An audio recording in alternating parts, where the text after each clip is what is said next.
Hey everyone, Brayden here, coming to you with a breaking Disney news update as yesterday Disney held their virtual 2024 annual shareholder meeting and we got the results of the proxy war, the voting on which has been going on for months now. Disney's been firing some political style attack ads. There was some sort of internal leak where someone at Disney or related to Disney was leaking alleged early voting data to the press, appearing to be an attempt to sway institutional backers which vote at the last second. There were a lot of dirty tactics going on in this proxy fight, particularly from the Iger camp, which seems strange. It made it seem like maybe this activist investor, Nelson Peltz, who was attempting to gain a seat on the board, maybe he actually had a shot here. Disney seemed to be sweating bullets. However, things turned out quite a bit different than Disney's apparent concern over Peltz would indicate. We are pleased to announce that based on the tabulation of our proxy solicitor, it appears that the full Disney slate has been elected by a substantial margin over the Tryon Group nominees and the Blackwell's Group nominees. So with that, the proxy fight is over. Bob Iger's hand-picked board has emerged victorious, and that's that. So getting into the actual vote breakdown here, according to CNBC and the Wall Street Journal,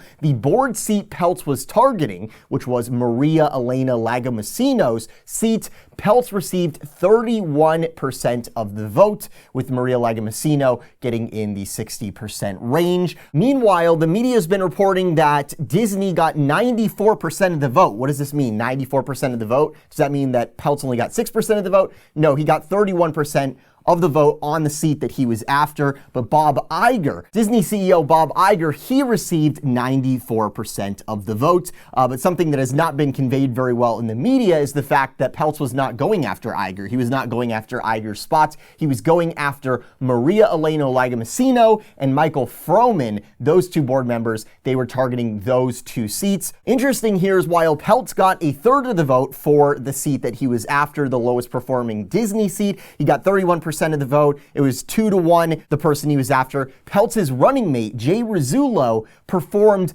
5-1, this person that they were after, him being the one. So we can assume somewhere around only like 20% of the voters actually voted for Jay Rizzullo to get a board seat here, rather than Peltz, who got about a third. So that indicates while some shareholders really liked Peltz, people really do not like Disney's former CFO, Jay Rizzullo, because 5-1, that's not even close. Even more interesting, according to the financial press, 3/4 of retail investors in Disney, that is people like us who invest in Disney, voted for Iger's full slate of nominees. It was broadcast in the media prior to now that it would be a lot of those individual investors who are upset with Iger and would be going against Iger. It was actually a pretty significant portion of them that went for Iger. And what's interesting is Peltz got 31% of the vote. So that suggests that some institutions contributed to the Peltz turnout here. On the vote turnout, CNBC sources indicated it was almost exactly the same as last year's,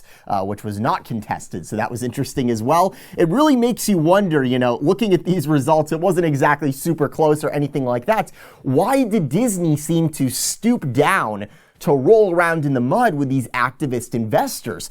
What's the harm of letting activist investor Nelson Peltz or Jay Rizzullo have a seat on Disney's board? In retrospect, I'd posit perhaps that outsized reaction to Peltz was not just fully about, they thought this was going to be really close or that they were going to lose, but also that Disney executed what we know of in politics as a shock and awe campaign, which is where you just brutally decimate one of your opponents politically to make an example for the other opponents out there, trying to deter Peltz and others like him, other activist investors, from trying to shake up Emperor Iger's kingdom in the future annual meetings. Just some food for thought there. I do think that that was a component here. It'll be interesting to see if Nelson Peltz retains his shares and goes for a third attempt next year. Third time's the charm, perhaps. He definitely got more traction this year than last. After the votes came in, Disney played a video package where Iger teased yet again the long-teased Pandora area coming to Disneyland. Listen to this. You've heard me mention before our intention to bring Avatar to Disneyland,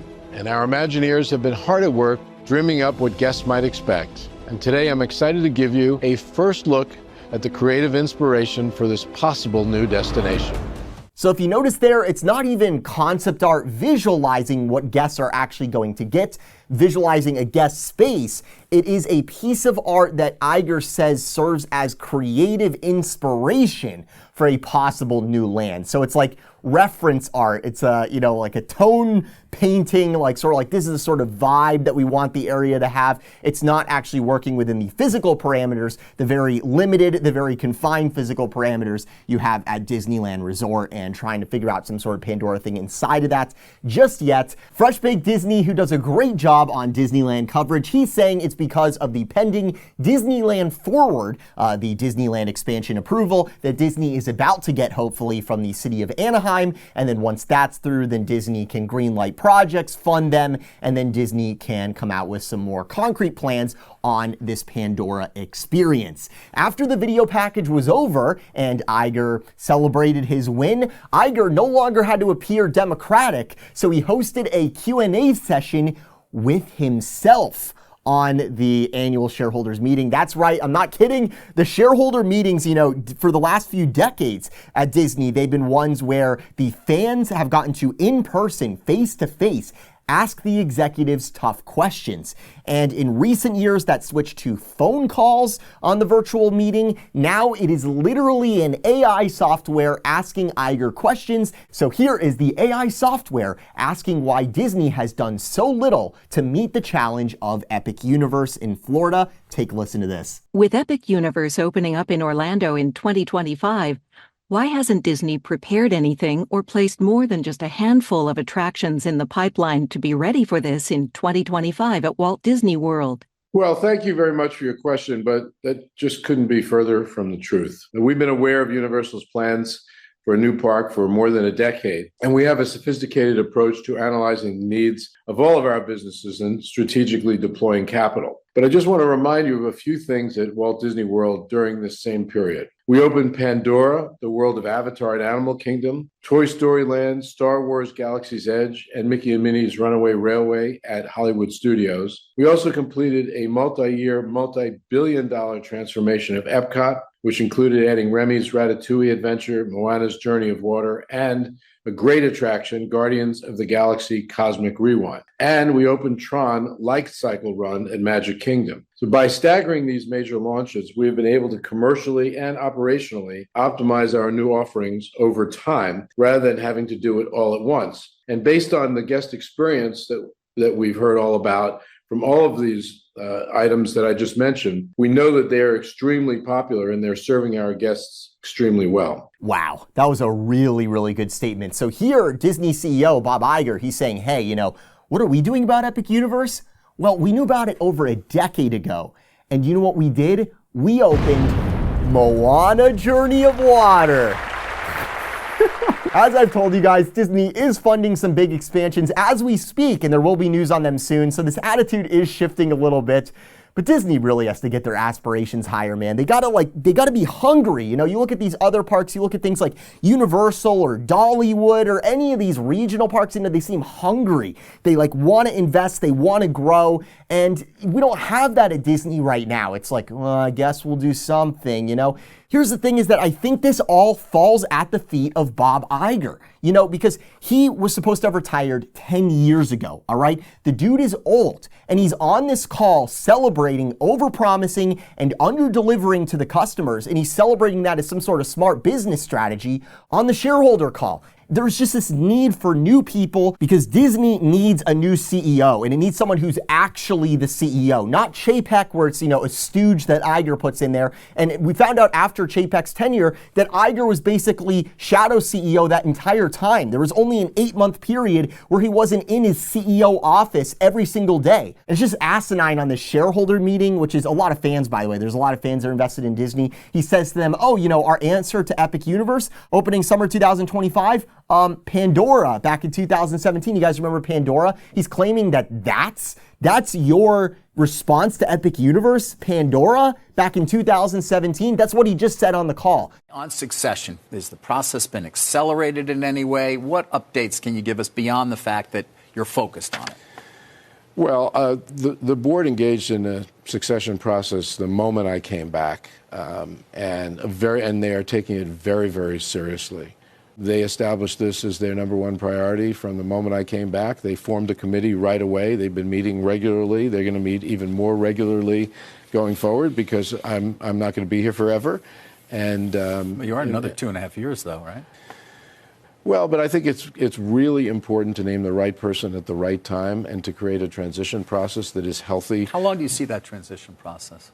I can't say. I mean, is it a year? Is it, Not determined. Okay. And they are taking it very, very seriously. How does the failure to have done a successful transition last time inform your own actions this time?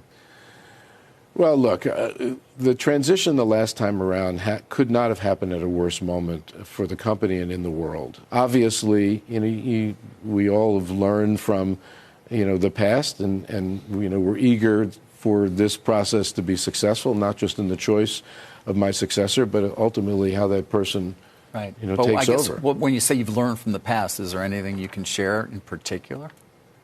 No. About the decision making? Not really, no.